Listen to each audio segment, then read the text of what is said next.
Hi there. Hello there. Please state your name, who you're representing, your position on the bill, please. I am Dawn Tollefson. I'm representing myself, and I am against the bill. And basically what I want to give you is a little bit of background. I have a 20-year-old, soon to be 21-year-old adult son who's just 2 months ago been healthy enough to attend public school for the first time in 11 years. So I'm pretty happy about that. Took us a long time to get there. He's vaccine injured, and I have a 17-year-old who is also vaccine injured, and he's basically in high school, and one of them is fully vaxxed. The younger one is not, and both are of concern for me, and basically what would happen with information being given out with regard to both of them, because they have been actually somewhat bullied over their vaccine status in the past. So what I wanted to say is publishing campus data regarding numbers that don't vaccinate certainly feels discriminatory against a group of individuals. The bill would peel back the privacy rights of a group of children whose parents are legally making a choice. And because of this legal choice, they are being reported and lumped as unvaccinated or not up to date on their vaccines. I'm against 2249, making campus immunization data regarding individuals' medical status in public. Even when it doesn't name individuals. It violates our right to privacy. It pressures children who are not vaccinating to speak out and give reasons for not vaccinating, which could be for medical issues or reasons. Even if there are no names, this would still carry a burden for these children who are not up to date on their vaccines, like my children. Peer pressure is alive and well. The Scarlet AV is alive and functioning. I believe from my experience that's been lived in the school setting, making such data public would cause teachers and administrators to discuss this matter, as it's already happened in the recent months with my son.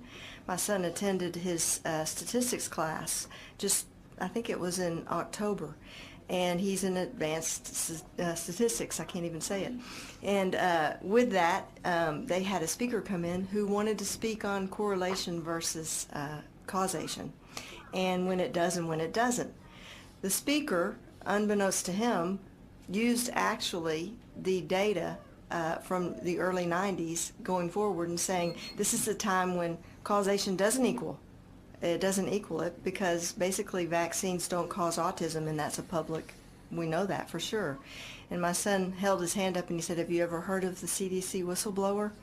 And everyone in the room turned around and said, "Who's that?"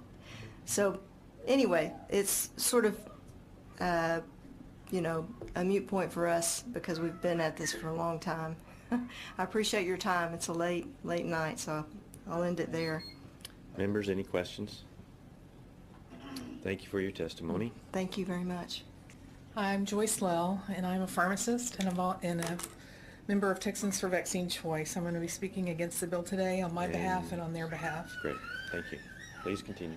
Chairman Price and Honor Committee members, thank you for the opportunity to testify today.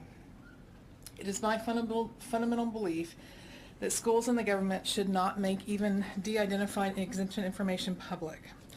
This is because vaccines do not guarantee immunity. One can be fully vaccinated or even over-vaccinated and still not be immune. I fall in that category of being over-vaccinated due to traveling overseas in a military family and working in hospital ICU settings as a pharmacist for the last 29 years. For instance, when I worked at Parkland Hospital in Dallas County, I was required to get the full hepatitis B series, since I worked in the pediatric and neonatal intensive care units and would often be exposed to patients' body fluids during code blue resuscitation responses. I was given the series of 3 shots. Blood titers were drawn to see if my body was immune because of my high risk. After the 3 shots, my titers showed no immunity, so a 4th shot was required. After the 4th shot, my titers again showed no immunity. So a 5th shot was required, and you guessed it, titers still showed no immunity. I never developed immunity to hepatitis B, even after being over-vaccinated beyond the 3 shots recommended by the CDC. Because vaccines often fail to confer immunity, as in my case, the recorded numbers of children using exemptions within a school is really meaningless. There are many among those students with vaccine records on file who are not immune to the diseases that they have been vaccinated for. The next point that I want to make is that I have seen firsthand in hospital settings how tracking exemptions has played out with flu vaccines. Not only are medical or religious exemptions difficult to obtain, exempted hospital staff are then required to wear a mask. Masks must be worn their entire work shift for anywhere from 3 to 6 months per year. These employees are set apart and ostracized when they do not even have an illness. It has been interesting over 5 years to watch my healthcare colleagues give in to the pressure by administration to get the flu vaccine against their own medical expertise or their religious beliefs. These employees with strong belief systems have felt pressured against their better judgment. If adult hospital workers fear the pressure of being bullied or ostracized for declining a shot so much that they go against their deeply held beliefs, how much more will families with school-aged children feel this type of pressure to avoid being ostracized or bullied by other families and consent to shots that they feel strongly against? They should not be put in this position. The history of Texas is firmly rooted in the principles of freedom and privacy. Please vote against House Bill 2249 and maintain medical freedom and privacy in the state of Texas. Members, any questions? Thank you for your testimony. Thank you. It's my pleasure. Thanks for having me.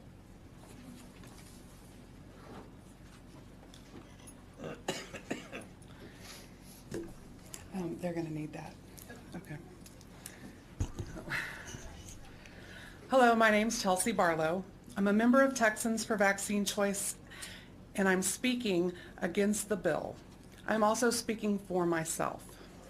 Okay. Honored members of the committee, I appreciate so much the opportunity to speak to you today. HB 2249, as well as its companion bill, SB 1010, they are dangerous. And I'm going to give a completely different perspective tonight. They seem innocent, helpful, and even give the illusion that they are responsible legislation for the greater good. But there's a terrifying cost we will pay if we allow ourselves to go down this path with legislation in Texas. Each of you should have a graphic in front of you, the second page. It's called, I wish Representative Coleman were here, Don't California My Texas. We were going to be friends, you know. My intention of labeling it this is so that you can look at California legislation and compare it with Texas legislation. And currently in their session, they have SB 18, which is named the Nanny State Bill. Their legislation has been passing. We have been imitating their path, but we have not passed. So last session, Texans for Vaccine Choice and other pro-vaccine choice advocacy groups have really done a good job on holding that back, but we could so easily turn into this nanny state bill. We've got MTRAC bills, campus level reporting. The Ebola bill last session was terrifying. The HPV vaccine, it's in both states. These are both attempts. These are identical mirroring attempts between both states. And we don't want, this is Texas, we don't want the nanny state bill. We don't want them saying, hey, we're gonna have a panel and we don't like your religion. It came to that, and it's more than just vaccines in that nanny state bill, but these legislative slips of our informed consent, our medical privacy, our conscientious and or religious exemptions mattered the whole time, and they got quickly and easily eroded. One bill was intended for one thing. It was to do the doctor or online counseling, and it accidentally removed religious exemption. Okay, we have a bill like that in the session this year. My goal is to show you that we are actually on the same path to a nanny state bill being brought into our legislation and not even be aware. This is a bird's eye view of the attempts going on with the accumulation of bills and what can happen very easily between 2011 and 2017. So in a matter of 6 years, they're at a nanny state bill. And the Ebola bill last session was pretty darn close to it. So I strongly encourage you, I deviated from my little thing here, but I strongly encourage you. The campus level reporting bill has many flaws and dangers to our members and to us, and we discussed it today. When we cater to misinformed communities about the medical status of children with vaccine exemptions, we cater to nanny state legislation out of fear and duress. Ma'am, if you could bring it to a close. I'm on my please. last sentence. Yes, sir. These dangers look a whole lot more ominous when we look at it from a bird's eye view and notice that Texas keeps trying to walk down the same path. Thank you so much for listening to me. Members, any questions? Thank you for your testimony. Thank you. Good evening. I'm Dr. Steve Klayman. I oppose this bill. Sir, I'm sorry. Your name, who you represent, and your Oh. position on the bill first, if I'm you don't Dr. mind. Steve Klayman. I represent myself. Thank you. I oppose this bill 2249. Okay. It's been quite an interesting day listening to all the testimony here. I'm really glad I came today and listened to everybody's discussion because ultimately we all love our kids and our grandkids and we want the best thing for them. In listening to the testimony today, I noticed the ones in favor of the bill generally represented organizations. The ones that opposed to the bill generally were parents of children. I have 3 grandchildren. The vaccination schedule today that we have is so massive. When I was a kid, 25 years ago, all right, we had 3 vaccines. Now we have 69 vaccines by the age of 16 or 18. It's massive. Even in our presidential debates, neurosurgeon, pediatric neurosurgeon Carson and Trump brought up the massive amounts of toxins that be injected into our kids. Why? I'd ask anybody here in the committee and anybody in the audience, why is there such a thing as a vaccine injury fund? The answer is obvious, because vaccines produce injuries. In Dr. Sheffield's opening remarks, he talked about the safety of vaccines. They're not safe. We know they're not safe. This $3.5 billion that had been paid out to vaccine-injured people.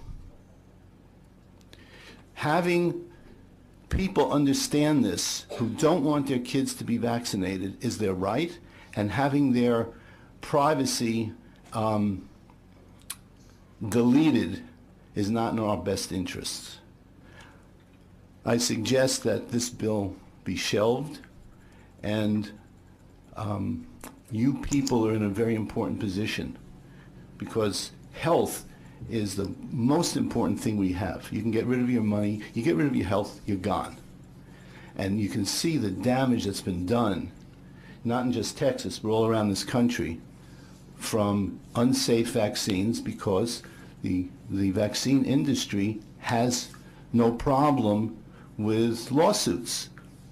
They just go to the vaccine injury fund and you get paid and you go home with your vaccine damaged kid. Not quite right. We have to change it. We have to not allow this state to go the way of California. And one last remark. Who would really want to inject aborted fetal tissue, aluminum, mercury, polysorbate 80 into their child? These are all neurotoxins. They do brain damage, and they continue and continue and continue. Thank you very much. Members, any questions? Chair recognizes Representative Cortez. Thank you, Chairman. Thank you for testifying today, sir. Did you say you were a doctor? Yes, What type of medicine? I'm a chiropractor, Chiropractor? Okay. and I have a right to, I have a desire to fulfill the Hippocratic Oath and not do any damage to anybody. So when my patients ask me, what do you think about vaccines? I said, you look at the insert. If it says on the insert, could cause autism, ADHD, allergies, eczema, I'd suggest you not put that into your child, but you got to make the decision yourself. It says it on the insert. Thank you. Thank you. Members, any other questions? Thank you for your Thank testimony. you. Please state your name, who you represent, and your position on the bill, please. Hello, I'm Carol Daly, and I'm a member of Texans for Vaccine Choice, and I'm speaking against the bill. I'm also speaking on my own behalf. Vice Chair Sheffield and honored members of the committee, thank you so much for the opportunity to speak today. It is so late, and I know y'all are so tired, and we appreciate you very much. My son Will, I'm proud. My son Will is 13. He's fully vaccinated, with the exception of a DTaP booster that I declined last month. Until a couple of years ago, I thought vaccinating would keep him safe from diseases like measles and mumps and chickenpox, among others. I thought I was being a good mom. I did. I thought I was being a good mom. I followed the CDC recommended schedule. I have vaccinated my schedule per my pediatrician's recommendations religiously.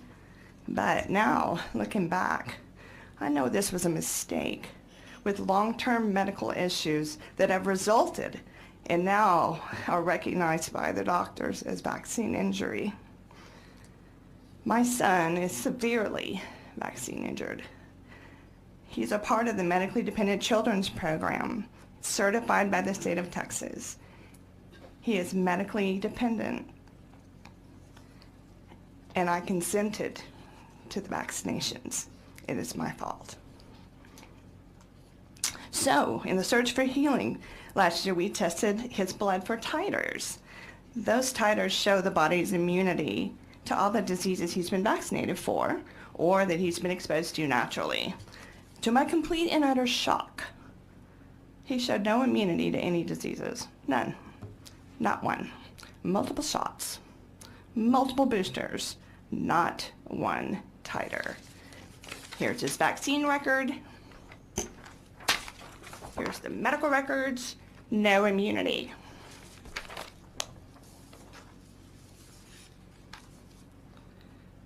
My son is immunocompromised now. He cannot create titers. Let that sink in for a second. You can keep vaccinating my child until the cows come home. And he is never going to be able to help you with herd immunity. Never. Vaccines do not equate to immunity for him. Had I not tested for titers, I would have assumed he was immune and contributing to the herd. My son's case is not unique. There's a whole lot of other cases just like him, and they're sitting in the public school today. They think they're safe. They have a false sense of security. But they could be just like my kid and not have the immunity that they think that they do. And they are in your statistics. Medical exemptions are really tough to get. I submit vaccine exemption forms to give the ability to opt out if needed. I never know what vaccine Texas is going to add to the school requirements, so I check every single vaccine box on the exemption form. When I find my exemptions, every box is checked. But I'm showing you right here, his vaccine record shows he's been vaccinated for every single thing. So guess what? Your statistics are wrong. They're wrong because he's vaccinated, but he's exempt. So there you go. You got a problem with your data right there. I know a lot of moms that do this because I got the idea from them. I don't want anybody in the government into my kids' medical information. It's private to my family. So what good is reporting exemptions by campus when the number's not even accurate? My son's situation is the perfect example. And how is this information actually helpful to parents when in large metropolitan school districts, it's not even easy for people to transfer to another school? In small districts, there may be no school to transfer to. So what do those people do? If the students can't transfer, witch hunts, parents against parents, students against students, non-vax parents are already bullied today. I've been bullied. You heard stories today about people being bullied. It happens. It happens. This bill is only going to make things worse. I want to leave you with this. I know y'all are tired. But somebody asked a question earlier about exemptions and worried about non-medical exemptions. Let me give you some examples of why somebody might have a non-medical exemption. If you Number may. one, maybe their mom is fighting cancer. Okay, maybe their mom is fighting cancer. They can't get vaccines because it might compromise the health of the mother. A sibling had a seizure after a vaccine, And you want to go and vaccinate the second child, knowing they're genetically predisposed to another vaccine. What if that particular child had a reaction to a vaccine before, and now here comes another one? As a mother, how in the world in good conscience can you keep lining your kid up for a vaccine? Maybe they just want to spread out the schedule and do it a little bit slower, but you have to file an exemption in order to do that. Bullying. Vaccines don't equate to immunity. They don't. The exemption rates are not accurate. Families are going to be bullied. School systems are going to be impacted, all based on inaccurate statistics. My son is one of the ones. He's immunocompromised. He's one of the ones you're supposed to be protecting, and I'm telling you this is a bad bill.